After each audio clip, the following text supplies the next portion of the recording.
Welcome to Main Street Sports. What a day it's been. We're in week 3 and we already have firings. Yeah, UCLA, Virginia Tech now looking for coaches. Yeah, it's after week 3.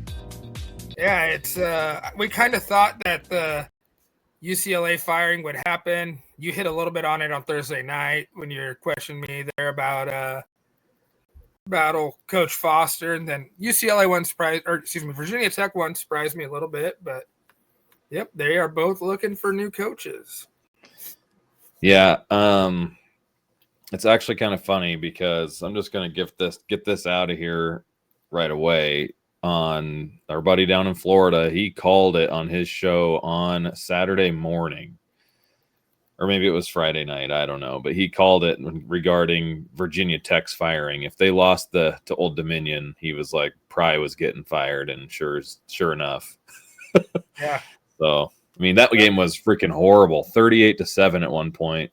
Yeah. I mean, yikes. I mean, Old Dominion, they were close with Indiana in week 1. That is true. I mean, and so like a lot of, I wrote off Indiana as being a repeat team from last year just because of that game, and now it turns out Old Dominion's probably pretty tough. Yeah. So we'll jump in. I got a couple coaches for each job that I want to kind of pick your brain on. I know one for UCLA you're going to absolutely hate and say no. So we'll start with UCLA. The big one is going to be Tony White. With his ties to UCLA, played for UCLA, has a name for himself, previously interviewed for the UCLA job before they I think he turned it down, and that's why they went with Foster. That was when he was at Nebraska. But oh yeah. I mean, now is he going to take that job? Or, I mean, he might even get a bigger offer with what happens towards the end of the year with what he's done with defenses. Yeah, it just depends on how, I mean, are you just another example of like, do you want to go the route of somebody that played there because it didn't work out with Foster? Yeah. Like Foster didn't have coaching experience. Well, not as a head coach, no. Like he's been a position coach in places, from what I understand, and so Tony White, I don't know, man. Like I don't want to see that just because I don't want to have to worry about UCLA as a Big Ten guy, and I actually like that Florida State's as good as they are. Like to me, Florida State's one of those teams that you have to be good in college football for it to be great for the sport. But I'm not necessarily sold that UCLA is in that same boat. Yeah. Well, the next guy I have, this is the one that you're going to hate, but it makes a lot of sense. Taj Lapoy, Oregon defensive coordinator. Yeah. He's a massive recruiter on the West Coast, played ball for Cal. I mean, obviously, look what he's done with Oregon's defense. I mean, he's from LA, so that was. I don't know. That's a good sneaky like addition to the possibility there. I'm not sure how high of a target he would be for schools. Like, I would hope not, but at the same time, like sometimes, like yes, Tosh has done really good, but in my opinion, like sometimes the school makes the coach. Like, sorry. I mean, really, like his last 2 jobs are Georgia and Oregon. So, right. Like it's going to be hard not to be good there. Yeah. It's so like UCLA, that's a tough, I mean, you said it shouldn't be tough, but it's proven to be a tough place to coach. Yeah. Like, and especially because they're cash strapped. Right. And Jim Mora Jr. was like the only coach in the recent memory that really had them kind of like pretty good, like a 9-4 type squad, like those. He made Josh Rosen a first-round draft pick just to not do a single thing in the NFL. Yeah. I mean, so like you got to have the right, I don't know. I guess we'll see, but. We'll quickly go through these next 2. Dan Mullen, just because he's out there at UNLV. He's got this experience in the SEC. And D'Anton Lynn, the USC defensive coordinator who came from UCLA. I just don't know if there's some severed ties there, or because I mean UCLA still has the same AD that was there when Danton Lund was there. And the last guy, this is the one to me that makes the most sense. I just don't know if UCLA can pull it off. Pat Fitzgerald. He's been at an academics institution with Northwestern, so he knows the academic standards, what it's like to recruit, coach, develop, all that. Big Ten experience, like I said, at Northwestern, he was there for a number of years. And then just the guy's a developer, and UCLA is not going to get the elite talent as long as USC's off to a really good start. They have the number one recruiting class in the country. Mm-hmm. Rated by Oregon, they get rated by Washington, they get rated by Arizona State, all these other programs. So you need someone that's going to be able to develop talent, and that's where I think Pat Fitzgerald. What do you think of those three? Pat Fitzgerald, I think, I don't personally think that would happen, but I think you make a lot of good points and why he would be dangerous for UCLA, or not. I mean, dangerous for the Big Ten if he goes to UCLA. Look at what happened to Northwestern the moment he left. I mean, they just were a dumpster fire, and they are not competitive. And when he was there, I mean, he had to work his ass off to get to 9 wins, whatever, but they were very, very competitive. They were a tough out, were. So having the resources or regarding geography in the landscape of things, like the attractiveness of LA and that kind of thing, compared to Evanston, Illinois, right? Yeah, Chicago suburb. Yeah, so the ceiling's much higher, obviously, at UCLA. So that'd be an interesting get right there. Regarding the other two, the only other one out of those three that I really currently think might be intriguing actually is Dan Mullen, because he's already over there in that direction at UNLV, right? Yeah. And so he just put a beat down on UCLA last week. And he just, yes, and it ended up being closer than the game was, because UCLA put a couple scores up late, but that's an interesting pick. I mean, he's obviously going to be itching to get back to a bigger school. So my top two, if I was putting my first list together as the UCLA AD, it's probably actually those two names. Yeah. So. And then the other one was Brent Pry getting fired from Virginia Tech today after starting 0-3. Little surprising because, his losses are to what was number 12, South Carolina, which obviously I wasn't high on him at the beginning, even with Lenora Sellers. And it wasn't like Lenora Sellers was doing a whole lot before he got hurt yesterday. But they lose to them. They get boat raced by Vandy in the second half of that game. And then they obviously got their ass kicked at home by Old Dominion. So that one surprised me a little bit. But a couple names for Virginia Tech. Everyone's going to talk about Shane Beamer. I think that'd be a downward move for him. No. And you don't want to, I just don't think that's the right thing to do. Don't go follow your father's shadow, you don't want to do that. And I'm sure he doesn't want to do that. The Virginia Tech fans, the Va Tech fans want to do it probably because of just the nostalgia and the family and the tradition, and because they're recalling all the times that they were competitive with the Beamer at the helm. But it's not the right move for Shane. Another one is the current Norfolk State head coach, Michael Vick. Literally the only reason I had him on there is because he's what made Virginia Tech, put him on the map. Yeah, that's actually kind of an interesting one. Gosh, I don't know. Is he ready to do that? Or and I think it goes back to what you were just saying with UCLA and Deshaun Foster and the whole former player thing. Yeah, that's kind of where I was going. I just don't see that being. He doesn't have enough experience to have it be warranted. But here's the thing that Michael Vick, the Michael Vick thing is literally going to be a mirror image of a Deion Sanders to Colorado type thing. I mean, aside that, I mean, that's what everybody's trying to do, right?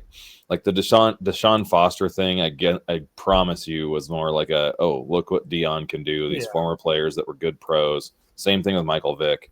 Like, you have to have like a GM type guy, not some dude that just is a player. Like, I don't know.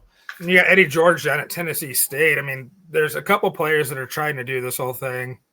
Yeah, but those guys they're in those small schools for a reason, because they're not the big time coach. Like, they're following Dion's footsteps by going to the HBCU, right, and competing and making a name for themselves down there. Right, and that doesn't. HBCU has great football, so I mean, they're going to be. If you have like, if you're able to develop yourself as a great coach, whatever. But how many times over the course of freaking history have we seen? And we see this at the high school level all the time. Like, oh, geez, better just hire the person that has college coach or college experience from playing, and he's the best coach. When the freaking game in high school is completely different than the game in college. The same thing applies here. Like, just because a dude was great in the 90s in college football doesn't mean he knows how to coach college football in 2025. You know, like, that stuff kind of starts to get my blood boiling a little bit. Yeah. Because I don't agree with it at all.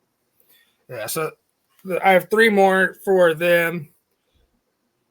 This is the most unlikely one, I think. Brian Hartline, getting him over from Ohio State. I just don't see him leaving Ohio State. No, if I was to counteract that, Ryan Day's young. He's not going anywhere. So if his aspirations to be a head coach, how long do you stay at Ohio State? Here's another thing, and this, I'm going to bring a perspective a little bit of being a coach. So my opinion, and I know I don't speak for anybody but myself here. I'm an X's and O's guy. Brian Hartline is an X's and O's guy. He's a coordinator right now, right? Yeah. When you go from coordinator to a head job, that job is completely different. So if you love X's and O's, you probably shouldn't be a head coach. Just stay being a coordinator. You know what I'm saying? Like, he's a hell of a recruiter too. Right. I mean, so like, when you go to being a head coach, the job changes to managing every aspect of the program, which means X's and O's then take a little bit of a back seat in some form because of the other demands of the job as being a head coach. So personally, for me, like, I've always said this, like, and this is just from a high school perspective, like, if I wanted to be an X's and O's guy or a play caller, like an offensive coordinator, I had to be a head coach in high school, right? Yeah. In college, like, if I was a college coach, I would never want to be anything but a coordinator because I love the X's and O's part of it. Yeah. So I don't know Brian Hartline personally, so I don't know if that's something that he still wants to chase. Does it come down to dollars, or does it come down to what you love the most about the game? I don't know. And how much of head coaching we're seeing now is head coaches anymore are CEOs. They got to be good at motivating, good at recruiting, and good at recruiting A, talent, and B, coaches. Because, I mean, like Nick Saban, excellent, and he was a freaking revolving door of coaches, but always had the same standard. Right. You know, like we see it with Matt Rule. Like Matt Rule talks about all the time, like, he's just the head coach. Julio runs the offense, Butler runs the defense, and he just kind of pops in wherever he thinks they need work on. Yeah. Well, and you're seeing a shift too to having, like, your head coach has to have an online presence too as part of the recruiting trail, you know, like, so obviously with Matt Rule, he's got his House Rules podcast, you know, Dan Lanning's everywhere putting little bits and pieces, you know, with their media teams and all that kind of stuff they have for social media. Dion's doing all his podcasting and stuff too. Yeah. I mean, like, the whole landscape of being a head coach is changing. And so, like, it's becoming a young man's game, you know, like, or someone like Matt Rule, who he's not obviously overly old, you know, not comparatively to, like, I think. He's what? 52.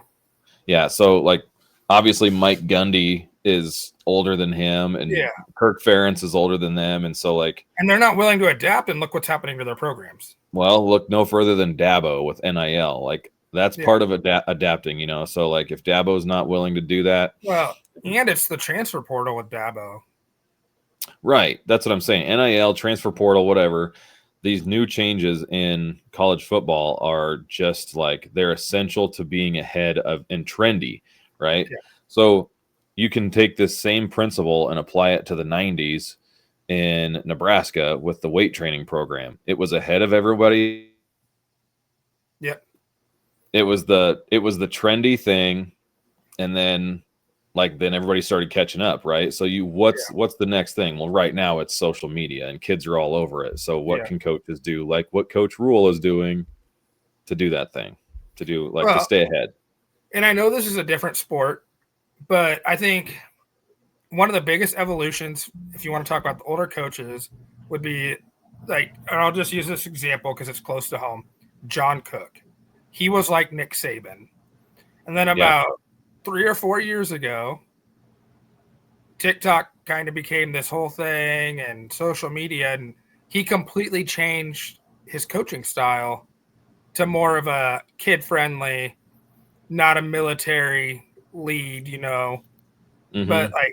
it's just adapting with the times. Right. And I think Yeah. Saban kind of got tired of that, and that's why he left. I mean, we see him every Saturday.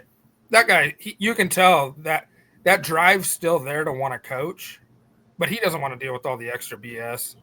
Nope. And I mean, geez, not to make it personal, but I mean, geez, I can relate to that. Eventually, Yeah. the sports is an ever changing landscape, right? And eventually, people get tired of certain things that come with it.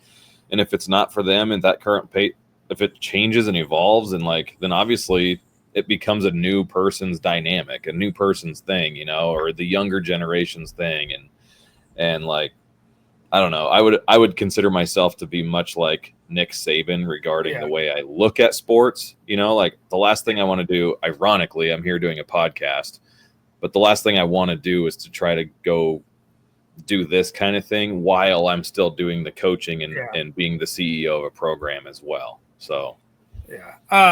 I had 2 more names for Virginia Tech. I'll just real quick. The first one you'll be very familiar with, Jamie Chadwell. He's at Coastal. He's at Liberty now. He's had a lot of success. Obviously, Liberty's off to a 1-2 start right now, but they're trying to break in a new quarterback and everything. So I don't know what that means for them. The whole Caden Salter thing, I think, kind of caught him off guard. But and then the other one, and it's the reason for the hat, is Bob Chesney, the JMU head coach. Comes in, he's everywhere he's been, D2, D3, assistant coach. Now, last year was his first year at JMU. They go 9-4. I mean, he's turned programs around. That's what he's been so good at. They go 9-4, beat North Carolina 70-50 in their bowl game. They're off to a good start again this year. He's in Virginia. That's where JMU is.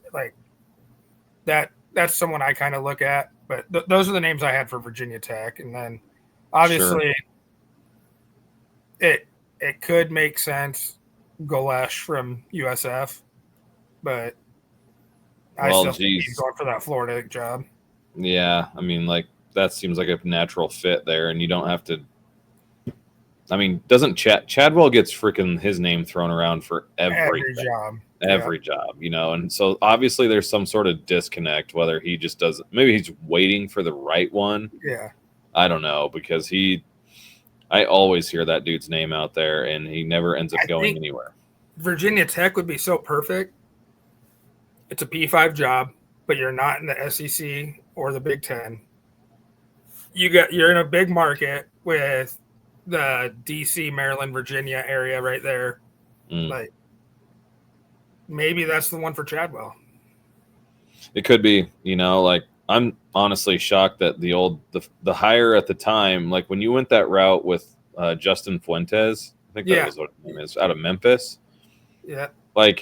I was actually damn, that's a good hire, and it's pretty I wanted him at Nebraska. Yeah, I mean, that was a similar background and story, golly,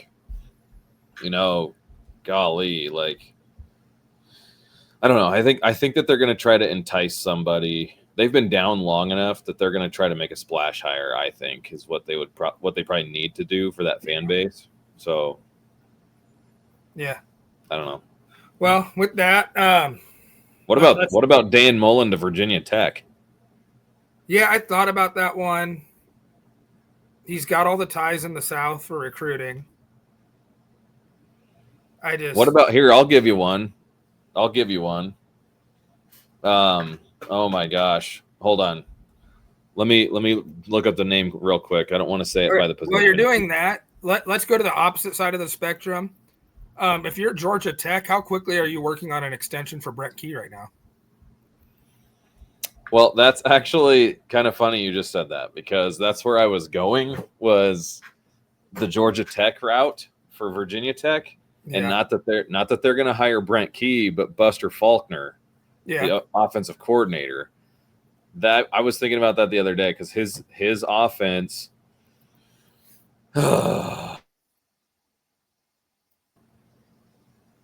Am I back yet? I know I cut out there for a second. No, okay. I got you, and then it kind of stopped at his offense. Okay. So anyway, I think that like Buster Faulkner is not going to be at Georgia Tech past 2025. Like, yeah, I would love for him to be in Lincoln. You know, like I think that offense fits Nebraska, but I also think it fits a Tech school like that too. Like a Virginia Tech's kind of a tough-nosed freaking. Yeah. You know, so Buster Faulkner might be on my on that short list as well. How about Kenny Niumatalulu from Navy? That one, I think that's too much of a drastic change. Yeah, and I mean, you take him from Navy, he's not bringing that offense with him, and he can't bring those guys because they're all signed. Those are when you talk about these whole NIL contracts. There's NIL contracts. And then there's service academy contracts, like right, yeah. So I don't see him being one of those, you know. Otherwise, there's not really any other names that really pop out, unless I'm not hitting on any coordinators that might want to jump to a head job. But anyway, it's kind of like what I said with Brian Hartline. Like, it just depends on what you view yourself and your future as a coach. Like, you chase the dollar signs of being a head coach, or do you stay with what you love and be the X's and O's guy at schools, or, you know? Yeah. So. All right. Well, that'll be enough of the coaching. 1 second. Okay. Fill some time. Okay.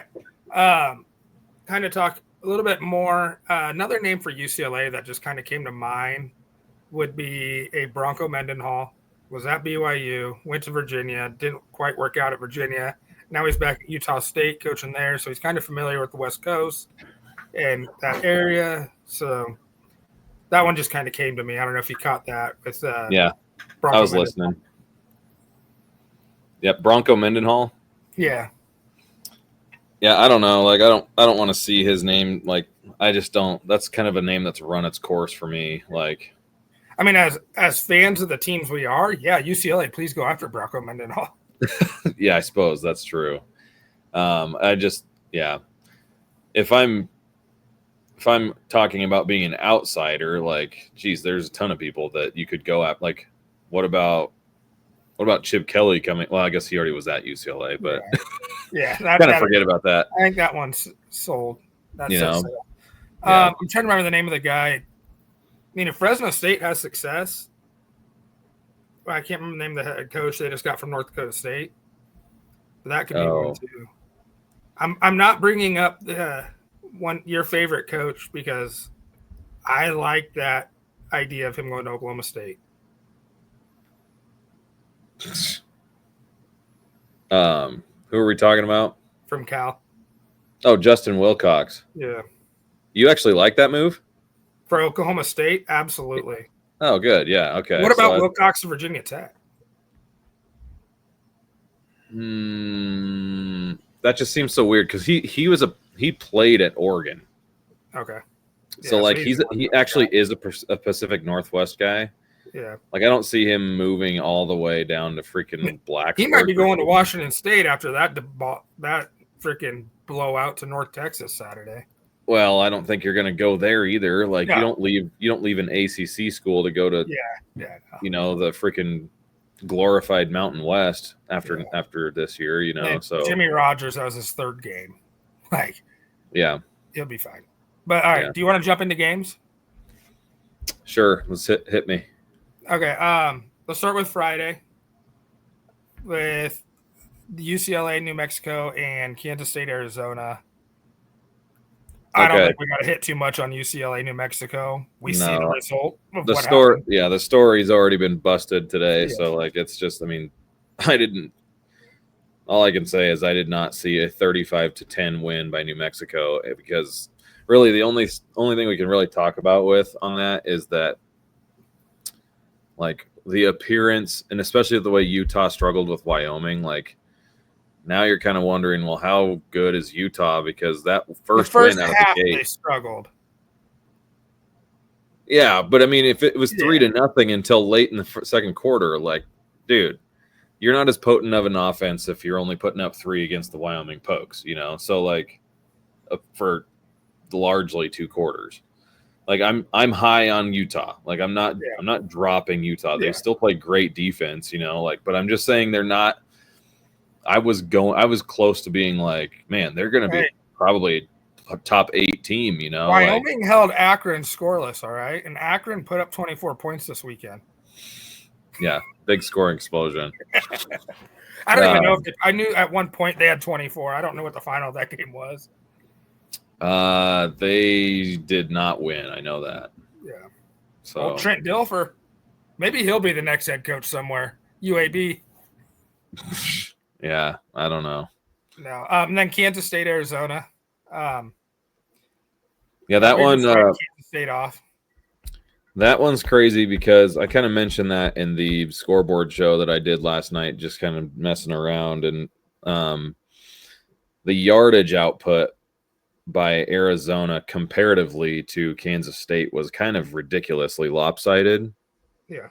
And, you know, you found Kansas State still in a ball game at the end with a possession to potentially go down and score and win, because it was a 6-point gap at that point, you know. So I don't know, man. I mean, they only had 44 yards of offense at halftime. Kansas State did.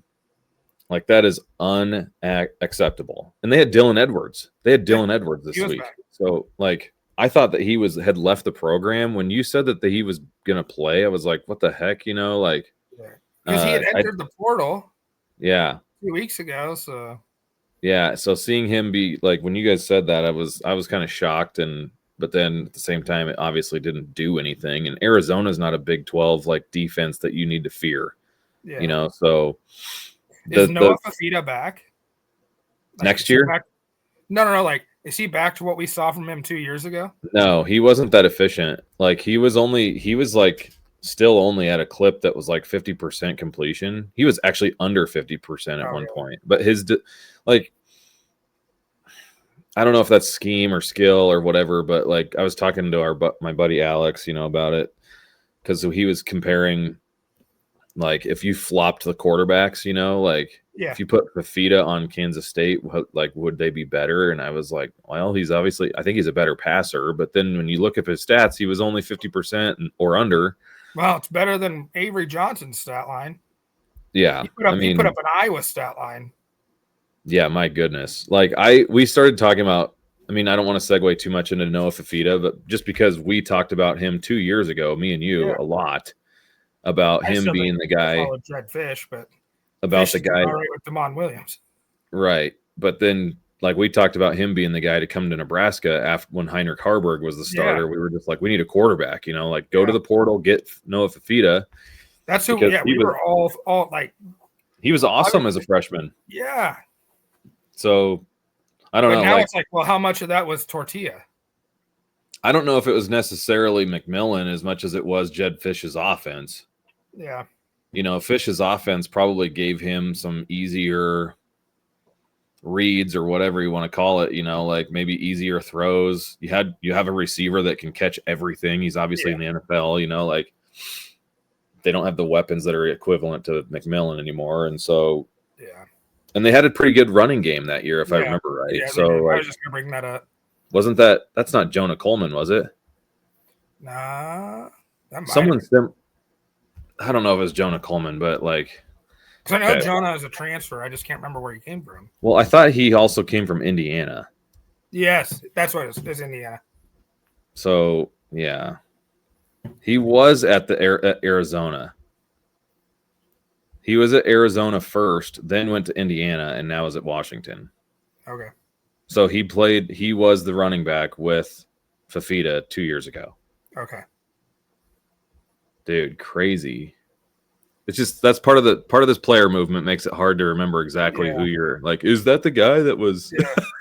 You know, and now like, look what Jonah Coleman's doing at Washington. Like, dude's got himself in the Heisman race. Yeah. So then Saturday, obviously, we got started off with a bang with that Georgia Tech Clemson game. Haynes King, he's just a dude. Like, I think everyone's on board with him now. Yeah. Because he was breaking Twitter on Saturday. Yeah. So I don't know. I don't really have much to. I mean, Haynes King, right? Like, it's Haynes King. It's but not. Georgia Tech found some defense. Did they? Yeah. I mean, all week we were talking about I mean, it's Clemson's offense and their ineptitude. But they were forcing some turnovers and they got a couple stops there in the red zone. So I will say Clemson did find a little bit of a running game. I did not know they actually outrushed Georgia Tech in this game, which I thought was shocking. But I missed most of this game because I was golfing, so for that fundraiser. And when I got home, I mean, I immediately sat down in the recliner and I was like, watch the end of that game, like the last, 6 minutes. And so I hadn't seen I just was watching that they were up 13-0. Yeah. Haynes King had largely been like, he had 25 carries, dude. Yeah. 25 carries for 103, like. And he was efficient passing.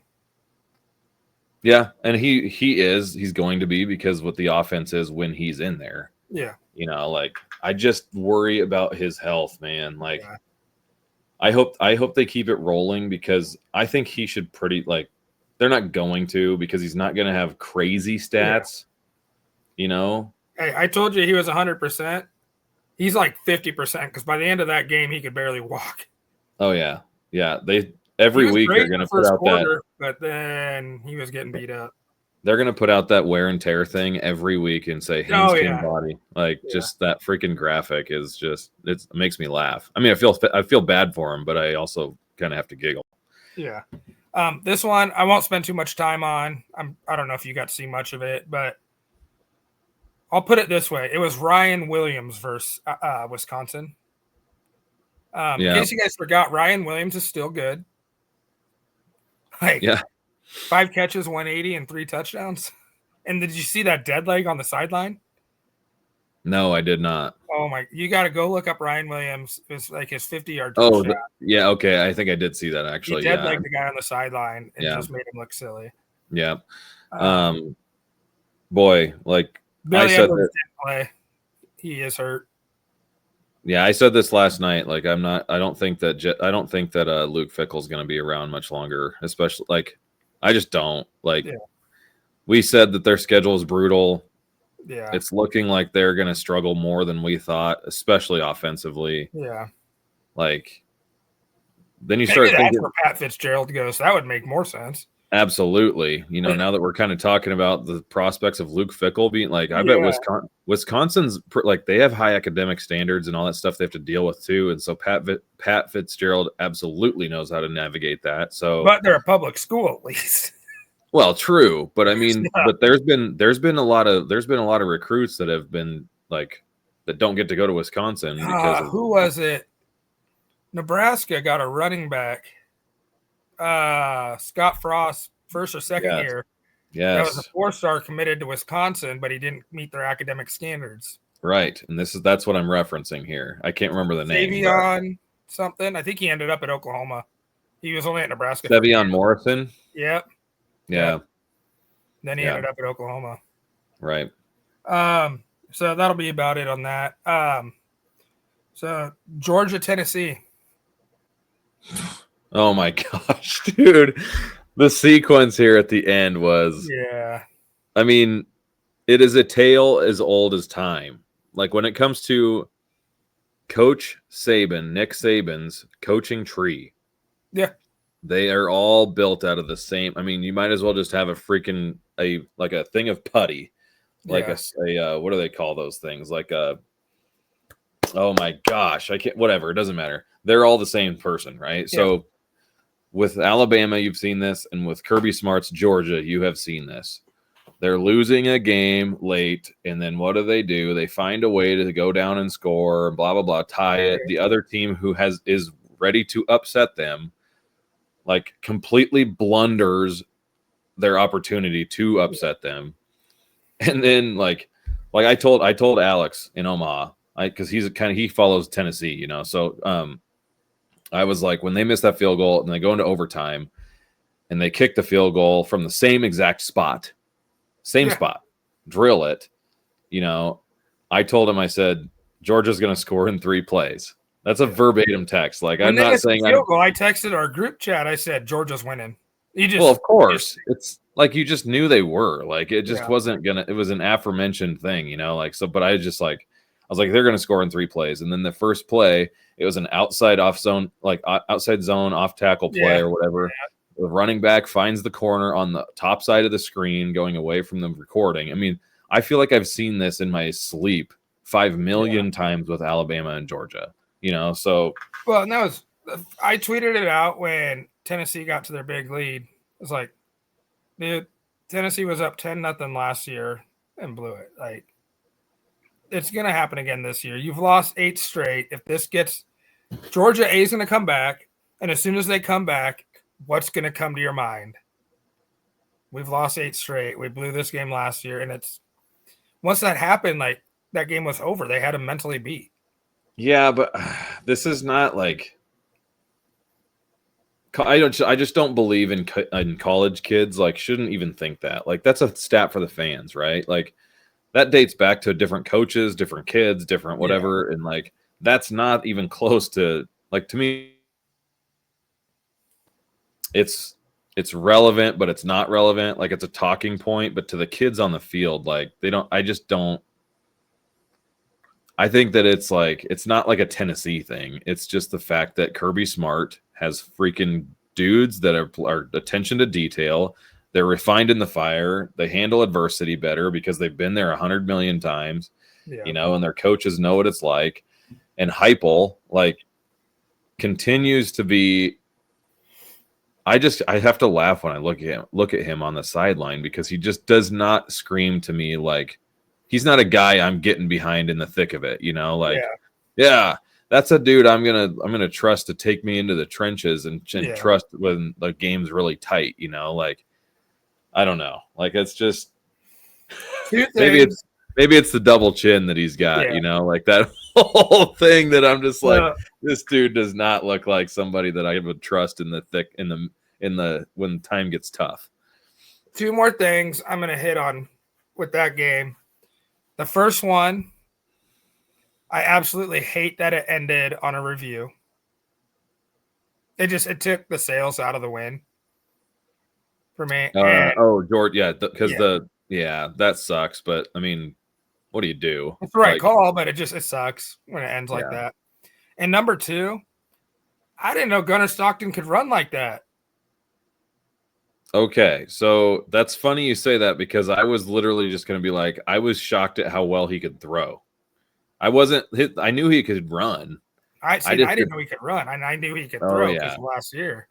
So that was why I based a lot of my preseason stuff on Georgia, on like not knowing how well they were going to be, because I know in one of our previous episodes I mentioned that I thought that Gunnar Stockton's, like, their season was going to go based on how his arm was. And you don't know in the first 2 games against Puds, and then they struggled against Austin Peay, and they threw that freaking ball 35 times, but he looked pretty sharp in Knoxville, so. But I said this too, like, they had this one little play where their white receiver, number 16, I think, I can't remember his name, but he faked bubble screen really well. Really well. Yep. And he just sat there and kind of shuffled his feet and got his hands, and he got the safety to drop down to come engage him. And then as soon as the safety had committed, he took off upfield, kind of like on that wheel route type thing. And Stockton put it right over the top, and like the guy kind of slid to catch it or whatever, but it was like a 25-yard gain. So I know, right, what you're talking about. Just that's what I meant earlier by Kirby Smart's, like, their dudes will just pay attention to the little details of the scheme, so like that guy, that receiver, he's not like Ryan Williams, but he does the little things right, you know? So like they're athletes on the outside. Sometimes Georgia's athletes and their receivers aren't like, they're not headliners. They're just dudes that are really, really good at the details. So, and I mean, if I'm Alabama, I'm worried, right? Or not Alabama. If I'm Georgia, I'm worried a little bit. What they gave up passing to Joey Aguilar, and with Alabama coming to town in 2 weeks, and the way that Ty Simpson's look, like, yeah, I mean, it doesn't. You got Ryan Williams out there. I was not impressed with Georgia's defense. You know, like, I am starting to wonder, like, maybe me and you are coming back into the national title picture here with Alabama. Like, I'm not saying it yet, but I never left it. I'm still like, it was one game, and we didn't leave. I'm not saying we left. I'm saying that we're in the picture because everybody wrote Alabama off. Oh, okay, I got you. So I'm saying our picture, like our pick, is actually still squarely in the mix of it. Like when everybody, including us, we dropped them all the way to 19. Yeah, but we didn't say that. We didn't. I mean, we knew that they're still possible to win the national title, and then when you piss those guys off in Tuscaloosa, you know, all of a sudden they're on revenge tour. You know, to get back to. I mean, I bet you if they played Florida State again, they'd freaking murder them. Yeah, like personally. So, another game we don't got to spend too much time on, but West Virginia wins the backyard brawl in double overtime. I don't have much to say on this except they were down 14 late too. Yeah, West Virginia came back to score to tie it. Then win in overtime. Desmond Reed went down with injury for Pitt. Like, that's not a good look. But they had 44 yards rushing. So everything we said about Clemson last week about how you have to have a run game to win a game just came true with Pitt. Like, 100%. You have to run the ball. There's no way around it. So 44 yards is not going to cut it for Pitt. Yeah. Miami blows out South Florida in a game that was delayed hours. I don't think the delay was going to do anything because that delay came after Miami went down and scored twice quick. What was the worst display for a football game? I'm sorry, but CW is not it.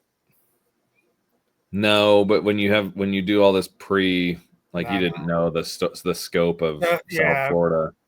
I mean, theoretically, on paper, South Florida probably should have been 0-2. Yeah. So, and now game day is going to Miami next week for Miami, Florida. I'm actually intrigued by that game because I root for chaos, but I don't want chaos to happen here. I want Miami to just absolutely crush Florida by 40 points, just so people can shut the frick up about LSU, because that was not a good win last night. No. Not a good win last night. Like that's our next game on here. If you just I'm not gonna. I'll. It's fine. It's fine. I'm just saying, like, dude. I think Miami's gonna. Like, I don't know. Florida's in shambles. Like, DJ Lagway is completely rattled. Like, the 5 picks that he had, they were bad decisions. This was not a Billy Napier issue. This was not a schematics issue. This is a player making bad mistakes and bad throws. Did you put that on Billy for not pulling him after the third interception? No. Like, I mean, yes, you could, but when you have people like Josh Pate freaking saying that he's the best quarterback in the SEC, then you don't pull that kid. You don't pull him. So, like, everybody can say what they want, but you don't pull that kid, because if he has the best talent, like, you fix it between series. Like, not pull him for a series and have the backup quarterback potentially make a bad mistake. Like, if it was after the 3rd pick, you put the backup in and he fumbles a snap and then shit goes, like, you don't know. Like, so you stay with your guys, dude. Like, that's my opinion. DJ looks bad and Arch looks bad. So yeah, all the hype at the beginning of the year is not looking too well. I do believe Arch is playing with an injury. Well, I mean, he's not winning a Heisman, so that's all I care. You know, like, dude, like, okay, pressure's off, dude. Just go play. Yeah. So I do because he truly ain't, think he's dealing with a shoulder injury. well, that's fine. I don't. And I I've can heard get from a it. number of people, not a number of podcasts, I'll say it that way. People that have been to the games are saying, like, when he's throwing the ball, you can see in his face he's wincing, like he's hurting. Yeah, well, then Sarkisian's an idiot for still playing him and not like they didn't need to play him in that game No. last week. So, or they didn't need. I mean, I guess yesterday it was yesterday. You know, UTEP, and they struggled with them. So I don't know what's going on in Texas either, but boy, yeah. Notre Dame, Texas A&M was great game. Great game. I didn't watch enough of it because I was just hoping and there's praying. so many games going on. I know. It's just too bad. It's criminal that you don't get to watch them all like at the same time. Yeah. But I will say, Aurora, Nebraska, stand up. Yep, Borkature, man, game-winning touchdown for Texas A&M. That should have never been. If you see the holding on the inside, yeah, well, I didn't. I've seen it, but it's he tackled the guy from behind. I know, dude, but you call holding any play on the game, like it's just like it sucks that's going to get highlighted and take away from. I mean, Notre Dame fans are going to scream and yell like, "What the hell?" and say that it was planned that way. No, it wasn't. I agree. I've always been in the belief you never let the officials be a reason for a game because that's one play, and it shouldn't have. If you thought that you were better, why was the game that close in the first? Well, place? Okay, here's the other thing. So the back judge is responsible for O-line, right? And some is the white hat too, right? Yeah. And there's multiple engagements. How much is this? It's a 5-man crew, right? Yeah. So if there's 5 referees on the field, that's only 5 sets of eyes. Well, there's potentially 11 engagements from player to player. Yeah. You can't expect referees to be perfect. That's just my opinion. And it drives me nuts when it goes back to the whole umpire thing with baseball. Make sure we have a digital freaking strike zone. Well, what do you want to do in football? You want to review every freaking play for penalties? The whole reviewing of DPI in the NFL and stuff. Yeah. That's annoying as hell. I don't know. So let human error be part of sports. It's why we freaking love sports. It's part of the the natural organic. Just don't let it happen in the teams I root for. It can happen everywhere else. It happens to us and for us. So it's all balanced in my opinion. So how many calls did Notre Dame get the benefit of last year en route to freaking making the national title game? Yeah. But nobody's going to talk about that crap. So there's 2 games we had left on here that I didn't see either of these games, so I'm gonna have to leave it up to you. Duke got blown out by Tulane. Well, yes, they did. The score ended up being close. It was 34-27, but it was a 24. It didn't feel like that. No, it was 24-3 at one point. So Tulane basically blew the doors off Mensah and Duke, and that surprised the crap out of me because now I'm like, okay, well, but that kind of puts into perspective a little bit of how how okay Northwestern's defense is. Yeah.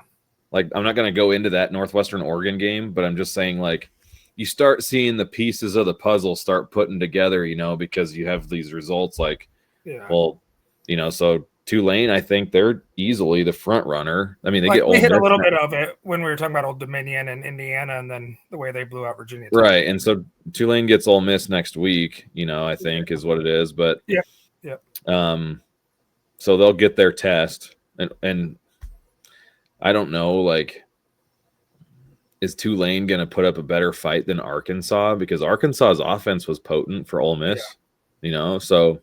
And Ole Miss had a backup quarterback. Yeah. So, Yeah. Well, clearly Lane Kiffin knows how to score points regardless yeah, who he's got, yeah. as his And then, gunslinger. and then the last game was happening at the same time as the Bud Crawford fight. So I didn't see a little bit other than a tweet. Minnesota lost they were already without Darius Taylor. They lose their number 2 running back early in that game, lose to Cal. Cal defense, man. Like, I know you said that, I mean, you lose 2 running backs and stuff, but at the same time, like, I just Cal assumed that, defense and PJ Fleck struggling on the West Coast. yeah. So Minnesota, man, I don't know what to think. Like, every year I'm always kind of like, oh, they're actually okay, but they just don't throw the ball very well. Like, I don't know if I need to go back and probably watch it closer because I actually had the Stanford game on the main TV with sound. So the Cal Minnesota game was on the smaller one. And, okay. But I was watching both of those at the same time. And just kind of like, as I keep glancing over, Cal's making plays on defense. But if you look at the comparisons of those two teams, this is why I think Justin Wilcox would be a good play at Oklahoma State, because he's going to have better players. Like, you don't get great athletes in Berkeley, California. You're just not going to get them, So I think like Minnesota's athletes looked better physically. Yeah. Cal's athletes just looked kind of to me like they were just good at the little details of things and being at home. And what happened with Coy Parrish? Muffed a punt, dude. Okay. Freaking A. Like, well, he let the ball bounce. He didn't muff it. He went up to go try to pick it up as it was like tumbling end over end on the ground, like shallowy, and like he mishandled it and bounced off his foot as he was trying to grab it. And then Cal landed on it, and then they scored, like a couple plays, 2-3 plays later or whatever it was. So like that kind of sucks because that's your best player besides Darius Taylor. Yeah. And he makes a crucial mistake, and the rest is history. Is there any other games you wanted to hit on from yesterday, or do you want to jump into the top 30? Well, I can't believe that Stanford is now, we no longer have an 0-12 Stanford watch. Like, yeah, is Stanford going to get 2 in a row now with San Jose? I think they are. Like, how the heck did they beat Boston College? But that's the time zone thing, in play and all that, But man, Boston College, now you're kind of like, okay, they scored a ton of points against a decent Michigan State team, and now you're like, well, maybe Michigan State's really not that good. Yeah. Like, it's just like I said, pieces to the puzzle start formulating, and now we're trying to make a decision that's basically for what we're going to put on the screen here now. So yeah, let's do our top 30. There it is. Yep.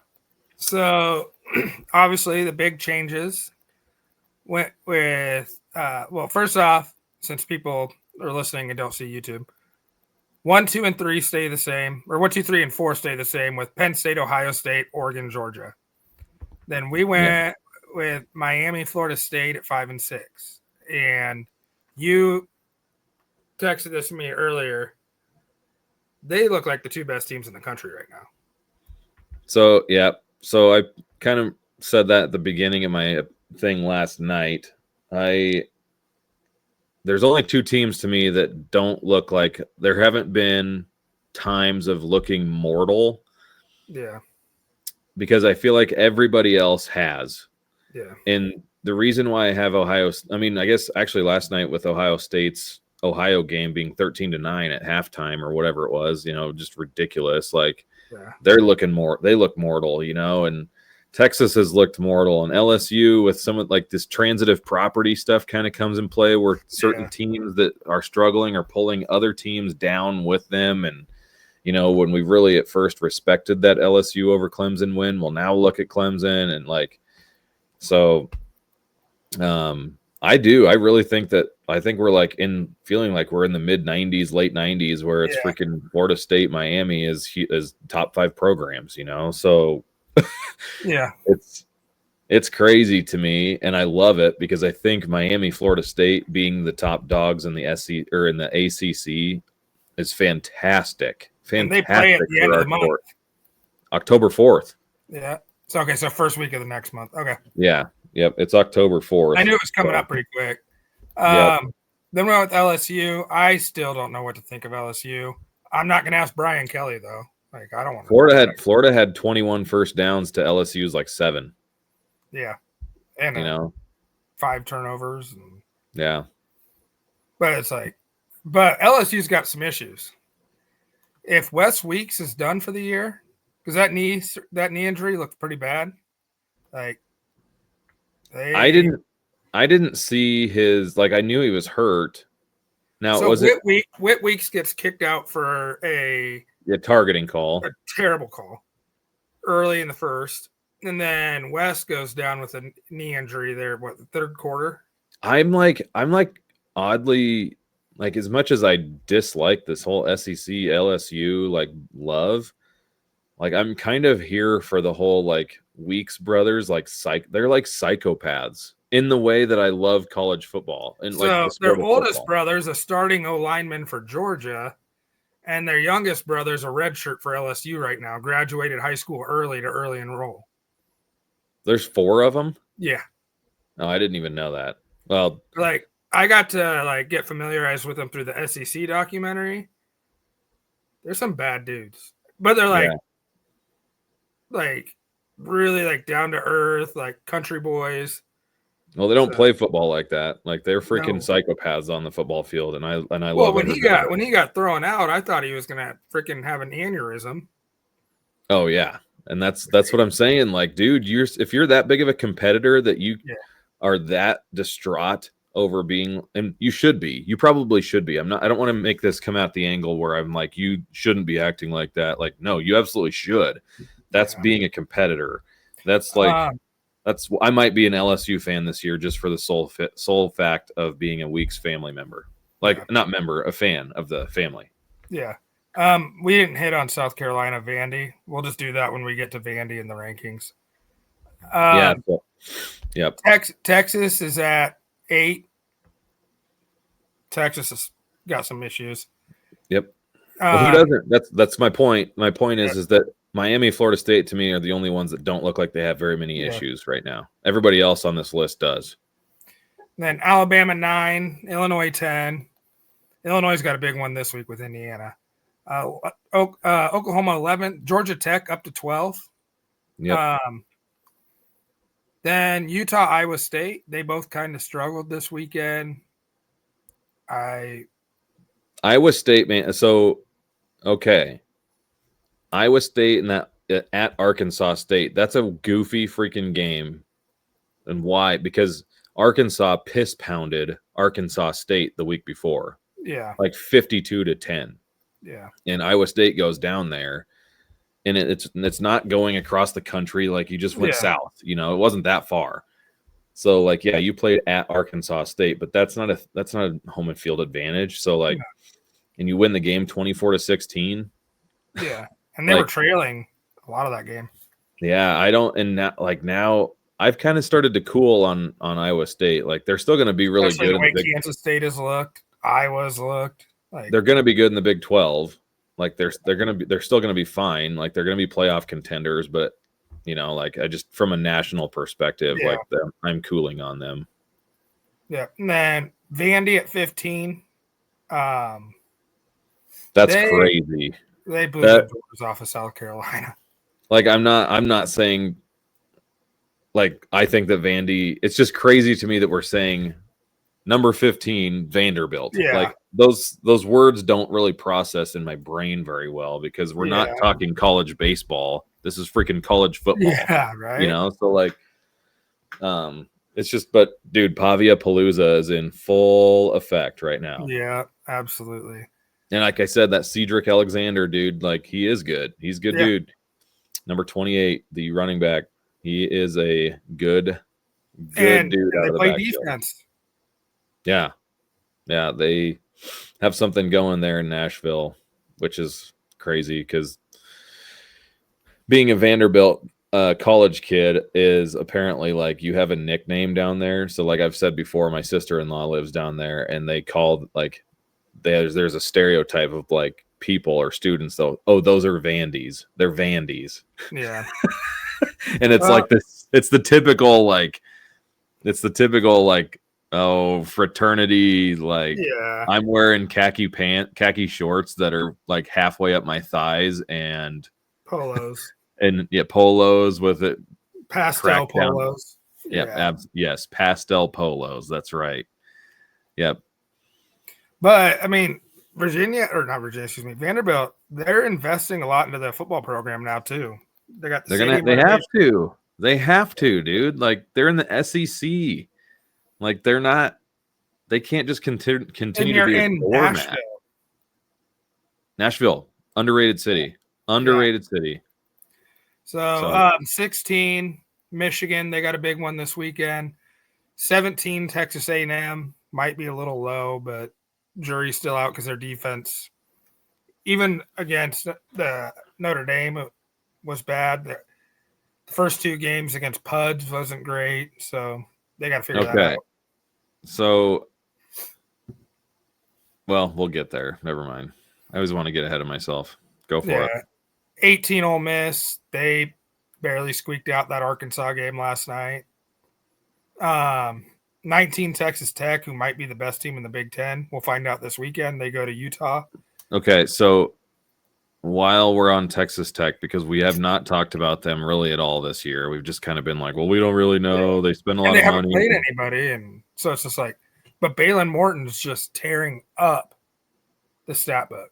Yeah, this looks like a Graham Harrell, Sonny Cumbie type Texas Tech team. Like Morton's going to put up ridiculous numbers and got a lot of weapons. I watched my first time watching them was versus the Oregon State, right? And Oregon State's obviously not very good, but the athlete comparison and the eye test, like Texas Tech has the athletes. Like we talk about looking like a team that doesn't have questions. Now I'm not going to put Texas Tech in the top 5, but like they're in that conversation with like, well, I don't see any glaring issues with them right now, but that's partly schedule. But you know, I could flip Texas Tech and Iowa State right now based on the eye test and be like, I'd be okay with that. Yeah, I agree. So, they go to Utah, and I only want to hit on this right now just because I'll forget by Tuesday night when we record our next one. Mm-hmm. Did you watch the roundtable with the Nebraska defensive backs? Yeah, I watched that with Colin. Sierra Wright said that Salt Lake City is the absolute toughest environment he's ever played in. Yeah, I heard him say that. That's crazy. So it's interesting. Didn't know Salt Lake was like that. SC, Southern Cal at 20. Notre Dame falls to 21. I didn't really know what to do with Notre Dame. Notre Dame, this is where I was getting ahead with myself because of the A&M comment. So, like, Notre Dame, they're 0-2. They've lost to according to us, they've lost to number 17 by 1 because their freaking holder fumbled a snap. Yeah. That's it. Yeah. Like, that is it, man. And then, and honest, I have something about this game I need to say too, because I completely forgot. But then obviously they played Miami close in Miami. Yeah. So, I mean, yeah, they're 0-2, and a lot of people are pissed that they're even in the AP top 25. And it's like, you guys have to use your heads though. Like they're obviously still pretty good. Anyway, one little thing. People are overlooking this thing because they want to talk about this holder and like how he screwed them and all this stuff. Well, there was a crucial holding penalty on the Texas A&M tight end from Sweden on the ensuing kickoff after Notre Dame scored. Yes. Now, there's no way to know this, right? But in my mind, I was like, it might have been better for them to not be penalized and have that and just have them get the ball right back after having that kickoff be returned for a touchdown. Like it negated that touchdown. Then Notre Dame has the ball with enough time to still have a 2-minute warning as well. And they just need a field goal. And they would have just needed a freaking field goal. Yeah. So it's like everybody's celebrating, like, yeah, they didn't score that touchdown. And I'm like, dude, now they can still go down the field and score a touchdown and not have any time left. Like, I know that there's no way to have that be a force. Like, you can't foresee that. And as a coach, you're not going to be like, oh, yeah, just let us have the ball back. You know, like, you don't do it that way. But, man, just kind of crazy. Auburn at 21, Tennessee at 22. I didn't have them ranked at all. I didn't have any respect for them. So that's on me. We did not have Tennessee ranked at last week. And to me, I was basing that solely off of Syracuse. Yeah. Syracuse, and then Syracuse laying a freaking dud against UConn and like barely beating them, you know, like again, Tennessee, this is one of those things that I'm just like, okay, now we value, but we have to pull them in. We pulled them in after a loss because of the value we gave to Georgia, right? Yeah. So both of these things can't be true. One has to be true. Yeah. Like Tennessee can't be bad and Georgia be great. Yeah. Like it's either you pull Georgia down because of how we value Tennessee, or you pull Tennessee up because of how we value Georgia. Yeah. You know, because of how we discussed that game and how that went. So I'll be curious to see what happens to Tennessee, because I want to know how much did the environment play into that game? Game. Yeah, it has to. I mean, you're on a home field advantage. Like game you play day that. Being there. You play that on a neutral site. Well, game day being there doesn't matter, in my opinion. Like, no, just as far as like all the media attention. It still doesn't. I mean, that's SEC. Like you're getting the media attention every week anyway. It doesn't matter if you're adding Kirk Herbstreit to the mix. Like, in my opinion, like I think it's just the fact that like Tennessee just doesn't know how to finish as a program yet, and Kirby Smart's done it with Saban and also with his own program. So Baylor 24, Nebraska 25, Missouri 26, Washington 27, Indiana 28, Tulane 29. They got a big one this weekend. And then Clemson at 30, just because of like what you were discussing with Notre Dame. Yep. So like you can't value LSU and Clemson like on opposite directions. So, and then Clemson lose, or Georgia Tech, you know, like we've been high on Georgia Tech. So our rankings should reflect Clemson being in the mix here. Yeah. You know, so if we're putting Georgia Tech clear to 12 because they beat Clemson, then Clemson's deservedly to should stay in. So there's a team on here though that I'm not, like I think we might be a little low on when it comes down to it, and I made a comment to our friends at X, and they actually thought this too with Mizzou, but Mizzou is not. It says Mizzou is way too low. This is by our buddy in Florida, so I told him I'd put it on there because I asked people to contribute. Yeah, and he says. Easy living sports. Mizzou is way too low, in my opinion, and Iowa State and Utah are too high. There isn't a team in the Big 12 deserving to be any higher than that 13 to 15 area, in my opinion. The more I think about it, Texas Tech is probably the best in the Big 12 and kind of pumping the brakes on Utah after watching more. So, like, sentiment's pretty close to the way I feel, honestly, but I think Missouri does – I don't know, man. I'm actually, like, really high on Bo Perbula right now. Yeah. And they got South Carolina coming to town this weekend. Well, if that'll give us kind of a little bit more shedded light on Vandy. Yeah, Sellers will be back. He just got knocked out with the concussion, so we'll know more about Missouri then. That's kind of all I got for tonight. Yep. So. Other follow, subscribe, rate 5 stars.